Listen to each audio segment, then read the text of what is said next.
Sir order please. കച്ചൂൻ chicken steak half portion. ചേച്ചി രാവിലെ ഒരു 6 മണിയാകുമ്പോൾ ഞങ്ങൾ പാടത്തേക്ക് ഇറങ്ങും. ഞാനും അച്ഛനും പിന്നെ പണിക്കാരൊക്കെ കാണും. പിന്നെ പണിയായി, പാട്ടായി, പരിപാടികളായി, അങ്ങനെ വൈകിട്ട് ഒരു 6 മണി വരെ നിർത്താതെ പണി തന്നെ പണി. അയ്യോ, അപ്പൊ റെസ്റ്റ് ഒന്നും എടുക്കണ്ടടാ? ഛേ, ആരോഗ്യത്തിന്റെ കാര്യത്തിൽ ഞാൻ ഈ പുതിയ തലമുറയിലെ ആൾക്കാരെ പോലെ അല്ലല്ലോ ചേച്ചി. ചേച്ചി ഒരു 20 മണിക്കൂർ വരെയൊക്കെ എനിക്ക് പുഷ്പം പോലെ നിർത്താതെ പണിയെടുക്കാൻ പറ്റും. ചേച്ചി എന്തായാലും നമ്മൾ പുതിയൊരു പണിക്കാരനെ നോക്കല്ലേ. ചേട്ടന് ഇത്രയും പുലിയായ സ്ഥിതിക്ക് നമുക്ക് ചേട്ടനെയും കൂടി. അതെങ്ങനെയാടാ? ഇവൻ വളർന്നു വരുന്ന എഴുത്തുകാരനല്ലേടാ, ഇവനെ കൊണ്ട് എങ്ങനെ നമ്മുടെ ഇവിടെ പണിയെടുപ്പിക്കണേ? അതല്ല, ഒരു റൈറ്റർ എന്ന നിലയിൽ ഒരു വെയിറ്ററുടെ മനോ ഇത് മനസ്സിലാക്കാലോ. എടാ, അത് ഞാൻ കൊള്ളാവുന്ന വല്ല വെയിറ്റർമാരെയും കണ്ട് പഠിച്ചോളാം. നീ പോയി നിന്റെ പണി നോക്ക് മോനെ. ഒരു പൈലറ്റ് റിട്ടയർ ചെയ്താൽ ഓട്ടോറിക്ഷ ഓടിക്കാറില്ല. ഓഹോ, പണ്ഡിതനായിരുന്നല്ലേ ചേട്ടൻ. ഇത്രയും സൂപ്പറാന്ന് ഞാൻ അറിഞ്ഞിരുന്നില്ല കേട്ടോ. അല്ല, അപ്പൊ ചേട്ടൻ പാടത്തൊക്കെ പണിയെടുത്തെന്ന് പറഞ്ഞതോ? എടാ, അത് ഞങ്ങളുടെ സ്വന്തം പാടം. ഓഹോ, ഇത് ചേട്ടൻ്റെ സ്വന്തം കഫേ ആയിട്ട് കണ്ടു, അവ പ്രശ്നം തീർന്നില്ലേ? മോനെ സന്ദീപാനന്ദേ, അതിലൊക്കെ ഒരുപാട് കാര്യങ്ങളുണ്ട്. നാട്ടിലെ ഗ്രാമത്തിലെ പാടത്ത് ശുദ്ധവായിൽ പണിയെടുക്കുന്ന പോലെ അല്ല ഈ എ സിയിലും തണുപ്പത്ത് വരുന്നത്. പൊല്യൂഷൻ, അങ്ങനെ ജോലി ചെയ്യാൻ പറ്റില്ല. അതുകൊണ്ടാണ്. അത് സമയട്ടൻ പറയാറുണ്ട്. അവനെന്ത് പറഞ്ഞു? ചേട്ടൻ എന്ത് പണിയപ്പിച്ചാലും ചേട്ടൻ നൈസായിട്ട് മുങ്ങിക്കളയും, ഒരു പണി എടുക്കൂലെന്ന് സമയട്ടൻ പറഞ്ഞു. മുങ്ങുന്നവൻ്റെ അവനിതപ്പോൾ പറഞ്ഞു. അല്ല, ഞാൻ ചേട്ടനെ പറ്റി എപ്പോൾ എന്ത് ചോദിച്ചാലും പുള്ളി പറയാറുണ്ട്. ഓഹോ, മറ്റുള്ളവരുടെ കുറ്റം കേൾക്കാൻ വലിയ ഇഷ്ടമാണല്ലേ. എടാ, ആദ്യം സ്വന്തം ജോലിയോട് കുറച്ച് ആത്മാർത്ഥത കാണിക്കും. നീ പോയി ചായ കൊടുക്കടാ. അല്ല, ഞാൻ ഇതെങ്കിലും ചെയ്യണ്ടല്ലോ. എടാ ചക്ക, നീ എന്തറിഞ്ഞിട്ടാണ്? ദേ, എന്നെ ചെക്കാന്ന് വിളിക്കണ്ട, എനിക്കൊരു പേരുണ്ട്. മോനെ, നീ കൂടുതൽ ജാട ഇറക്കല്ലേ. ഞാൻ ഒരു വാക്ക് പറഞ്ഞ പ്രീച്ചേച്ചി തന്നെ അപ്പ പിരിച്ചുവിടും. കാണണോ? അതിലെനിക്ക് സംശയമുണ്ട്. പക്ഷേ ചേട്ടൻ രാവിലെ ഇവിടെ പണിക്ക് വന്നാൽ വൈകുന്നേരം എന്തായാലും പിരിച്ചിടും കേട്ടാ. എടാ, ഇതിനുള്ള മറുപടി ഞാൻ ഇപ്പൊ പറയുന്നില്ല, പക്ഷെ നിന്നെ ശരിയാക്കി തരുന്നുണ്ട്. എന്ത് ശരിയാക്കാൻ? അല്ല, ഞാൻ തമാശ പറഞ്ഞ.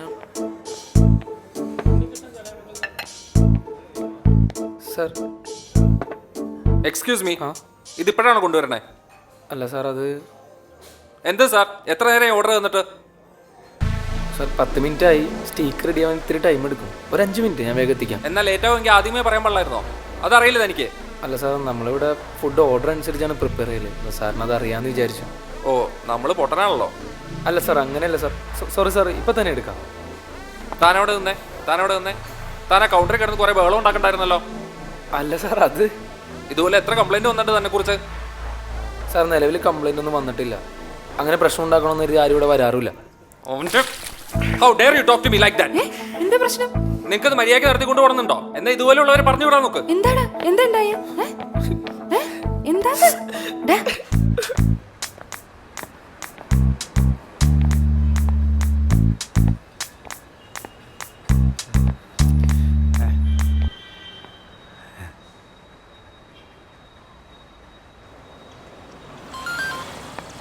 എന്താടാ? എവിടെയാണ്? ആ, വീട്ടിലേക്കുള്ള വഴിയാടാ. വീട്ടിലേക്കുള്ള വഴിക്ക് എന്താ പറ്റിയ? ഒന്നും പറ്റിയില്ല. പിന്നെന്തിനാ നീ അങ്ങനെ പറഞ്ഞത്? വീട്ടിലേക്കുള്ള വഴിയാണെന്നാ പറഞ്ഞത്. നീ എന്നോട് തന്നെയാണോ സംസാരിക്കുന്നത്? അതെ. എനിക്ക് വഴി അറിയാവുന്നല്ലേ? എന്ത്? നമ്മുടെ വീട്ടിലേക്കുള്ള വഴി. അതെ. എടാ, എന്നെ നീ ഇതിനെ വഴി പഠിപ്പിക്കുന്നേ? എടാ, ആര് പഠിപ്പിച്ച്? നീയല്ലേ പറഞ്ഞ വീട്ടിലേക്കുള്ള വഴിയാണെന്ന്? എടാ പൊട്ട, വീട്ടിലേക്കുള്ള വഴിയാണെന്ന് പറഞ്ഞാൽ വീട്ടിലേക്ക് പോയിക്കൊണ്ടിരിക്കുകയാണെന്ന്. എന്നാ പിന്നെ വീട്ടിലേക്ക് പൊക്കൂടെ? എന്തിനാ അവിടെ കയറി നിൽക്കുന്നേ? എടാ, ഇവിടെ നിന്റെ അമ്മാവൻ പെറ്റ് കിടപ്പുണ്ട്. ഞാൻ കൊച്ചിനൊരു അരഞ്ഞാണം കെട്ടി കൊടുക്കാൻ വന്നതാണ്. നീ വരുന്ന? നീ ഇങ്ങനെ ചൂടാവല്ലേ? ഞാൻ നിന്റെ അടുത്തൊരു നമ്പർ ഇറക്കിയതല്ലേ? നീ അതിൽ കയറി പിടിക്കുമെന്ന് ഞാൻ വിചാരിച്ചത്. ഞാൻ പിടിച്ചു കാണിച്ചു തരാം. വന്നതെന്നല്ല, തെണ്ടികൾക്കൊരു വിലയിലുണ്ടായി. രാവിലെ ആരാടാ തന്നെ തേച്ചത്? ഒന്നുമില്ല, ആ സന്ദീപ് തണ്ടി രാവിലെ തന്നെ എന്നെ ചൊറിയാൻ വന്നു. നീ അവിടെ പോയിട്ടുണ്ടായിരുന്നോ? ആ, പോയിരുന്നു. എടാ, അവൻ പണി നിർത്തി പോകാമെന്ന് പറഞ്ഞിട്ട് പ്രീച്ചേച്ചി വിളിച്ചിട്ടുണ്ടായിരുന്നു. അവിടെ എന്ത് പ്രശ്നം ഉണ്ടായിരുന്നു? അങ്ങനെ പണി നിർത്തി പോകാനും മാത്രം പ്രശ്നം ഞാൻ ഉണ്ടാക്കിയില്ല. നീയും പ്രശ്നം ഉണ്ടാക്കിയ? ഇത് ആരോ അവൻ്റെ മുഖത്ത് വെള്ളം ഒഴിച്ചു എന്നോ അങ്ങനെ എന്തൊക്കെയോ. ആരാടത് അവിടെ നിങ്ങൾ പ്രശ്നം ഉണ്ടാക്കാൻ? മുഖത്ത് വെള്ളം ഒഴിക്കേ? എടാ, ഇതൊരു എക്സ് മിലിറ്ററിക്കാരൻ എന്തോ ആണ്. ആള് അപ്പുറത്തവിടെ ഒരു റെസ്റ്റോറൻറ്റ് അടുത്തുണ്ടായിരുന്നു. എന്ന് വെച്ച് ആരാണെങ്കിലും ഞാൻ അവനെ പൊക്കും. എന്തിന്? എന്തേ? അല്ല, പൊക്കണം. Come with me badmash. വണ്ടി പോവാം. കൊല്ലു ഞാൻ അയാളാ.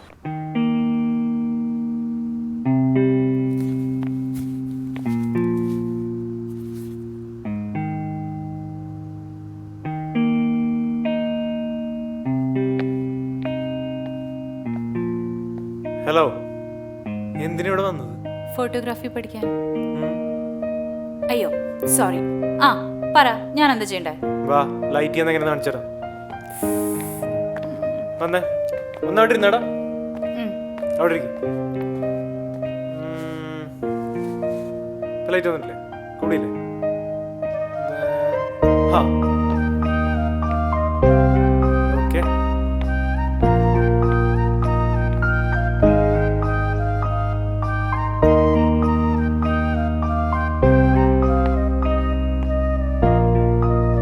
ആ ഇതാണ് ഹൈലൈറ്റ്. ഓക്കെ. അവിനാഷ് റെഡിയാണോ? ആ റെഡിയാണ്. ഓക്കെ. ആ ഓക്കെ. ഒന്ന് മാറണം. കംഫർട്ടബിൾ അല്ലേ? ഓക്കെ. അവിനാഷ്, ആ നമ്മളെങ്ങനെയാ പോകുന്നത്? നമ്മളിവിടെ ചോദ്യങ്ങൾ ചോദിച്ചോളാം. അപ്പോൾ ചോദ്യം ചോദിക്കുന്ന ആളെ നോക്കി കാഷ്വലായിട്ട് മറുപടി കൊടുത്താൽ മതി. ഓ ശരി. അവിനാഷ്, ഉത്തരങ്ങൾ അത്ര സ്മൂത്ത് ആവണമെന്നില്ല. എഡിറ്റിംഗ് ടൈമിലൊന്ന് എന്തെങ്കിലും പറ്റി കട്ട് ചെയ്തേക്കണേ. ഓ അതൊക്കെ ചെയ്തോളാം. ആ ഓക്കെ. ആരാ ചോദിക്കാൻ പോകുന്നത്? ആ ഇത് മീനാക്ഷി. മീനു ചോദിച്ചോളൂ. ഓക്കെ. 1 സെക്കൻഡ്. മീനാക്ഷി, ഞാൻ റെഡിയാണ്. മീനു ഒന്നിടാ. ഇവിടെ ഇരുന്നോ. നീ ഈ ചോദ്യങ്ങൾ ചോദിച്ചാൽ മതി. ഓക്കെ, സിമ്പിളാണ്. അവി ഒരു minute. Sir excuse me. Sure. അവി ഒന്ന് വന്നേ. വാ വാ വാ. ഒരു സെക്കൻഡ്. It's okay. എന്താ? അതെ, ഞാൻ ഇങ്ങനെ വർക്ക് പഠിക്കാൻ ഉദ്ദേശിച്ചിട്ടില്ല. എടാ നീ ഇങ്ങനെ ടെൻഷൻ ആവല്ലേ. എടാ നീ ഇതിലുള്ള ചോദ്യങ്ങൾ ഓരോന്നോരോന്നായിട്ട് ചുമ്മാ അവിടെ ഇരുന്ന് ചോദിച്ചാൽ മാത്രം മതി. വേറൊരു കാര്യമില്ല. ഇത് മുഴുവൻ കട്ട മലയാളാണ്. ഞാൻ കേന്ദ്ര വിദ്യാലയല്ലേ. എടാ ഇത് നിനക്കറിയാവുന്ന മലയാളം തന്നെയാണ്. അല്ല, ഇതിലെന്തോ പുതിയ അക്ഷരങ്ങളൊക്കെ ഞാൻ കാണുന്നുണ്ട്. എടാ മീനുകൂട്ട നീ ഇങ്ങനെ ടെൻഷൻ ആവണ്ട. നീ സാവകാശം വായിച്ചാൽ മതി. എടാ ഒരാൾ വായിക്കുന്ന ഒരു ഫീൽ കിട്ടിക്കഴിഞ്ഞാൽ പുള്ളിക്ക് ക്യാമറ ഫേസ് ചെയ്ത് സംസാരിക്കാനുള്ള ബുദ്ധിമുട്ടില്ലാതെ നിന്നെ ഫേസ് ചെയ്ത് സംസാരിക്കാൻ പറ്റും. അതിനു വേണ്ടിയാ. ഓക്കെ.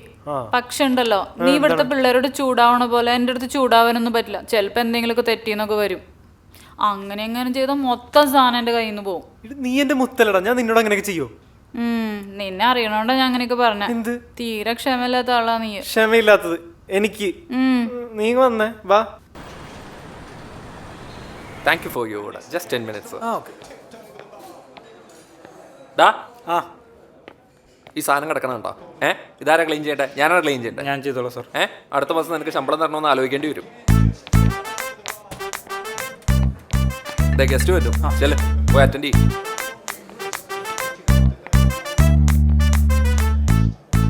Good morning sir. ആ ഗുഡ് മോർണിംഗ്. എന്താ ഇന്നത്തെ സ്പെഷ്യൽ? സാർ ഇപ്പോൾ ഒരു ബർഗർ ഫെസ്റ്റ് നടക്കുന്നുണ്ട്. സോ വെറൈറ്റീസ് ഓഫ് ബർഗേഴ്സ് ഉണ്ട്. ഈ കഫേ തുടങ്ങിയിട്ട് എത്ര നാളായി? 2 വർഷമായി സാർ. ആംബിയൻസ് എങ്ങനെയുണ്ട് മിസ്റ്റർ സാംസൺ? കുഴപ്പമില്ല, പക്ഷേ ഒരു നന്നായിട്ട് മെയിൻറ്റെയിൻ ചെയ്യുന്നില്ല എന്ന് തോന്നുന്നു മിസ്റ്റർ ദീപക്. എന്നാൽ പിന്നെ നമുക്ക് ഫുഡ് കഴിച്ചതിന് ശേഷം തീരുമാനിക്കാം അല്ലേ മിസ്റ്റർ സാംസൺ? ആ മെനു എങ്ങനെയുണ്ട് മിസ്റ്റർ ദീപക്? മെനു ഡിസൈൻ അത്ര പോരാ. 1 സെക്കൻഡ് സാർ. ഓക്കെ. സാറേ വന്നിരിക്കുന്നത് നമ്മുടെ ഫുഡ് ഫെനറ്റിക്സ് കൊച്ചി ഗ്രൂപ്പിലെ ആളുകളാണെന്നാണ് തോന്നണം. ആരോ പറഞ്ഞേ? എനിക്ക് കണ്ടിട്ട് അങ്ങനെ തോന്നുന്നുണ്ട്. പിന്നെ അവരുടെ സംസാരം അങ്ങനെ തന്നെയാണ്. അവർക്ക് നമ്മുടെ കഫയെ കുറിച്ച് എന്ത് വേണമെങ്കിലും എഴുതാം. അങ്ങനെയാണെങ്കിൽ നീ ഒരു കാര്യം ചെയ്യും. നീ ഇവിടെ കൗണ്ടറിൽ വെക്ക്, ഞാൻ അവരെ ഡീൽ ചെയ്യാം. ഓക്കെ.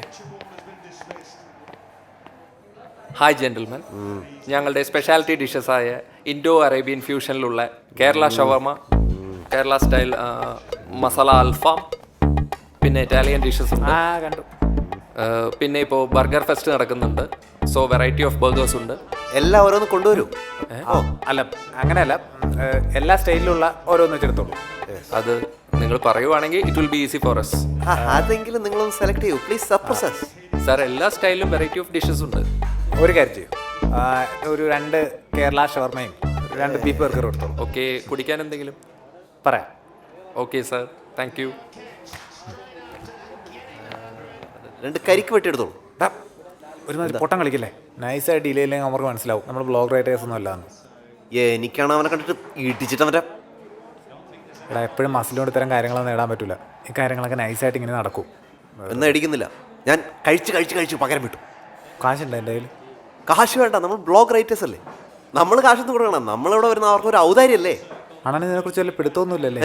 ബില്ല് കൊടുക്കണം. അയ്യോ, അപ്പം നമ്മളെന്ത് ചെയ്യും? വഴിയുണ്ട്. കരിക്ക് പറയണ്ടായിരുന്നു.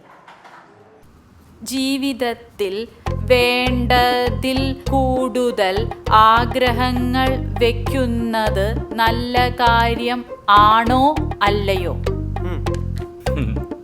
ആദ്യം തന്നെ ചോദ്യം തെറ്റാണ്. ശരിക്കും ചോദിക്കും മീനു.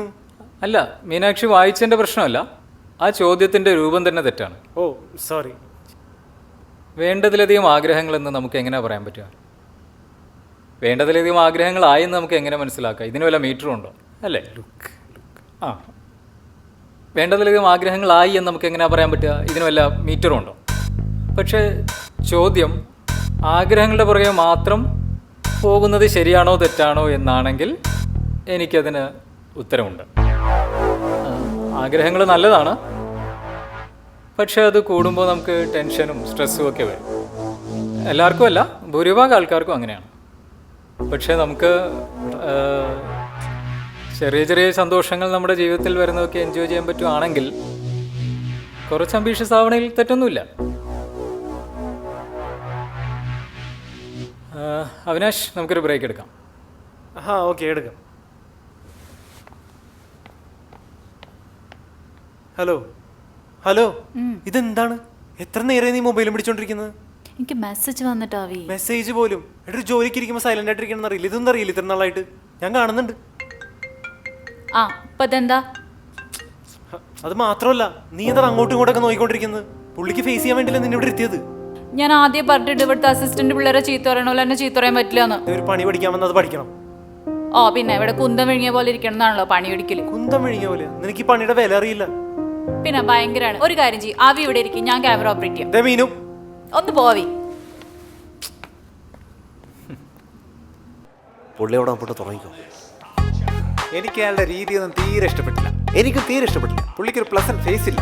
മരം മോന്തയല്ല എങ്ങനെ കസ്റ്റമേഴ്സിനോടൊന്നും ചിരിച്ച് പെരുമാറിക്കൂടെ അയാൾക്ക്? പെരുമാറിക്കൂടെ? ഇനി ഇവിടുന്ന് കഴിക്കണം.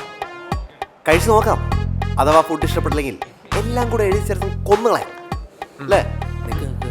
ഞാൻ കൊണ്ടുകൊടുക്കാം. വരട്ടെ അല്ലേ? Hi sir, your burger is here. Samson, photo photo.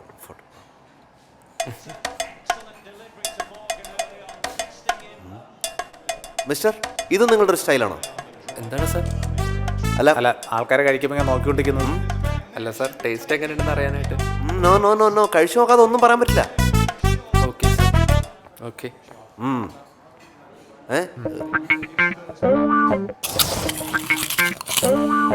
Sir, എങ്ങനെയുണ്ടായിരുന്നു ഫുഡ്? എൻ്റെ ജീവിതത്തിൽ ഞാൻ ഇത്രയ്ക്ക് മോശം ബർഗർ കഴിച്ചിട്ട്. കേരളത്തിലെ ബർഗറുകളുടെ അവസ്ഥ ഇങ്ങനെയാണെങ്കിൽ ഞാൻ എല്ലാ ആഴ്ചയും ബർഗർ കഴിക്കാൻ ഫിലാഡൽഫിയയിൽ പോകേണ്ടി മിസ്റ്റർ സാംസൺ.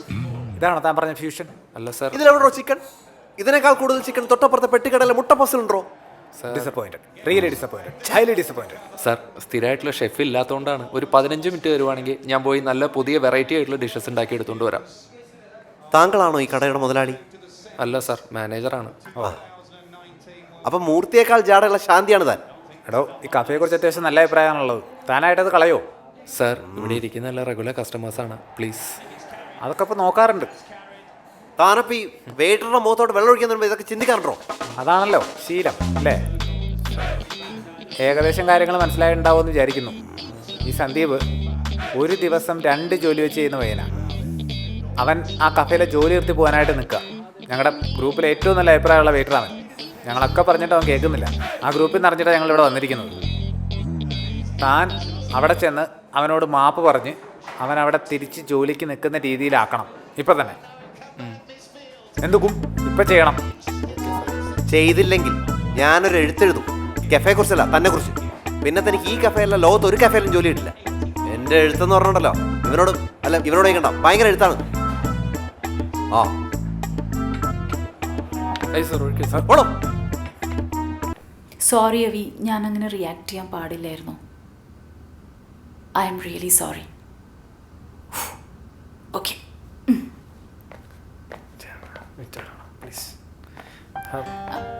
അവി, Meenu, I am sorry. Sorry please. ആ കുഴപ്പമില്ല. ഇനി ഇങ്ങനെ ദേഷ്യപ്പെടരുത് കേട്ടോ പെട്ടെന്ന്. ഞാൻ നോക്കാടാ. എന്നെ ഫോട്ടോഗ്രാഫി പഠിപ്പിച്ച് തന്നില്ല. ഇത് ഇങ്ങോട്ട് പഠിപ്പിച്ചാ പോലെ. വാ.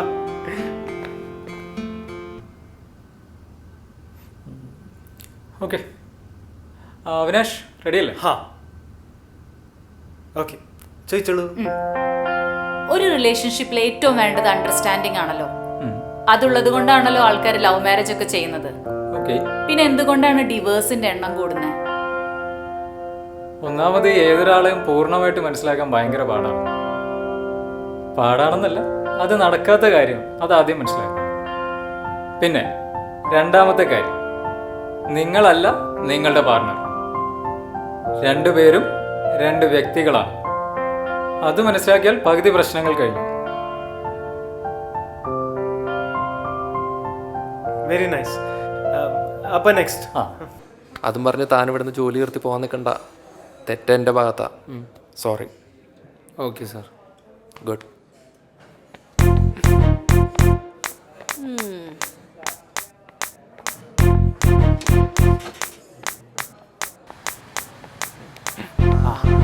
സാഗറെ എന്താ ഇവിടെ? ഏയ് ചുമ്മാ. മുഖത്ത് വെള്ളം ഒഴിക്കാൻ വന്നാണോ? ഏയ് അതൊക്കെ മോശമല്ലേ? ആ ആ അത് മനസ്സിലായിട്ടുണ്ട്. അപ്പൊ സാഗർ വിട്ടോ. ഓക്കെ. എന്തൊരുപാട് അവനത് കണ്ടാലോ? ഉണ്ട്. അത് ശരി, അയാള് നിങ്ങളുടെ ഫ്രണ്ടായിരുന്നല്ലേ? എന്താടാ? കൺട്രി ഫെല്ലോണ്. സമേട്ടനായിട്ടാണ് അയാൾക്ക് കൂടുതൽ കൂട്ട്. ഒന്നും ഉപദേശിച്ചോളൂ സമേട്ടാ. ഇപ്പൊ കൂടി ഉപദേശിച്ചേ ഉള്ളൂ, നന്നായിക്കോളൂ. ഇല്ലടാ? ആ അയാൾ നന്നാവും, ഇവനിപ്പോ നന്നാവും. മിസ്റ്റർ DIG, ഞാൻ കാലത്ത് പറഞ്ഞ നിനക്ക് വിഷമായോ? ഞാൻ ചുമ്മാ പറഞ്ഞല്ലേ, തമാശക്ക് പറഞ്ഞല്ലേ. നീ എനിക്ക് കാര്യമായിട്ട് പറഞ്ഞാണോ എനിക്കൊരു കുഴപ്പമില്ലടാ. അതെനിക്കറിയാലോ. കഴിഞ്ഞ ആ കഴിഞ്ഞ്. എന്നാ പോയി പണിയെടുക്കടേ. ഓക്കെ. അല്ല മക്കളെ, നിങ്ങളെന്താ ഒപ്പിച്ചേ? നമ്മളെന്ത്?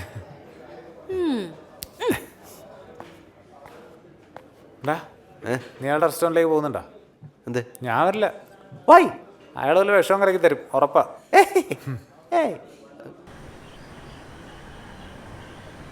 അതെ, ഇനി അയാൾ വല്ല പണിയും തരുമോ? തരാൻ ഇങ്ങോട്ട് വരട്ടെ പണി. അല്ല ഇവന് മിക്കാറും പണി കിട്ടാനുള്ള ചാൻസ് ഉണ്ട്. ചുമ്മാ അയാളൊക്കെ വെറുതെ ആവശ്യമില്ലാണ്ട് കുറച്ച് ചൊറിഞ്ഞിട്ടുണ്ട്. അയാൾ വഴി മിലിറ്ററി കണ്ടാണ്. അയാളുടെ കയ്യിൽ തോക്കൊക്കെ ഉണ്ടെന്നാ കേട്ടത്. എടാ നീ വേറെ ഓർമ്മ മാത്രമായി മാറൂടാ. എടാ അയാൾ ഈ തോക്ക് ക്ലീൻ ചെയ്യുമ്പോൾ അബദ്ധം പറ്റിയാണെന്നൊക്കെ പറഞ്ഞാൽ മതി. എടാ നിന്നെ എങ്ങാനും ആള് വെടി വെച്ച് ഞാൻ ഈ വിരിമാറ് കാണിച്ചു കൊടുക്കും. വേണ്ട, ആവശ്യത്തിന് സ്ഥലം എൻ്റെ നെഞ്ചത്ത് തന്നെ ഉണ്ട്. എല്ലാരും കൂടെ പറഞ്ഞു തന്നെ പേടിപ്പിക്കാണല്ലേ. ആക്ച്വലി നീ പേടിക്കൊന്നും വേണ്ട, നീ ചെയ്തത് കറക്റ്റ് തന്നെയാണ്. അയാൾ അങ്ങനെ പെരുമാറാൻ പാടില്ലായിരുന്നു അല്ലേ? ആ അപ്പൊ ആക്ച്വലി അയാളെ കൊണ്ട് സോറി പറയിപ്പിക്കേണ്ട നല്ല ആവശ്യമുണ്ട്. ഇവിടുത്തെ ശരിക്കുള്ള പ്രശ്നം എന്താ അറിയോ? അയാളുടെ ഹോട്ടലിലെ സ്റ്റാഫിനോട് പെരുമാറുന്നവര് അവനോട് പെരുമാറുകയാണ്. ഇങ്ങനെയുള്ള ആൾക്കാർ മനസ്സിലാക്കേണ്ട കാര്യം എന്താ അറിയോ? എന്താണ്? നമ്മൾ ആരും പെട്ടെന്ന് ജഡ്ജ് ചെയ്യാൻ പാടില്ല. നിങ്ങളല്ല മറ്റൊരാളെന്ന ബോധം എപ്പോഴും ഉണ്ടായിരിക്കും. രണ്ട് വ്യക്തികളാണെന്ന് മനസ്സിലാക്കി കഴിഞ്ഞാൽ ഒരു പ്രശ്നം ഉണ്ടാവില്ല. അത് പിന്നെ ആർക്കറിഞ്ഞൂടാത്തത്? നമ്മളല്ല മറ്റാണ്. അതല്ല, നീ അല്ലല്ലോ അവൻ. അല്ല ഞാനല്ല അവൻ. അവനല്ലല്ലോ നീ. അല്ല ഞാനല്ല അവൻ. അത്രേ ഉള്ളൂ. ഇത് മനസ്സിലാക്കി കഴിഞ്ഞാൽ ഒരു പ്രശ്നം ഉണ്ടാവില്ലെന്നാ പറഞ്ഞത്.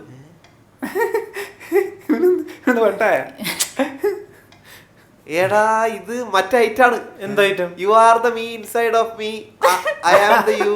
സ്വാമി നീ എന്തിനടിച്ചിരിക്കുന്നത്? നീ രാവിലെ ആള് പറഞ്ഞ കേട്ടല്ലേ? അപ്പൊ പോയിട്ടുണ്ട്. ഉടപ്പില്ല, ഇത് സാമ്യൊന്നുമല്ല, ഇത് സ്വാമിയല്ല. This is the real me of the Swami of the Swami of the house. നിനക്ക് വേണ്ടി പെരുമാറ് കാണിച്ചു കൊടുക്കാന്ന് പറഞ്ഞാലടാ ഞാൻ. എന്താണ് നിങ്ങളാ സ്വാമിക്ക് പോയി പെരുമാറ് കാണിച്ചു കൊടുത്തത്? ദൈവമേ, ഇവനാണ് പറയാൻ പറ്റാത്ത സ്വാമിയാണ്.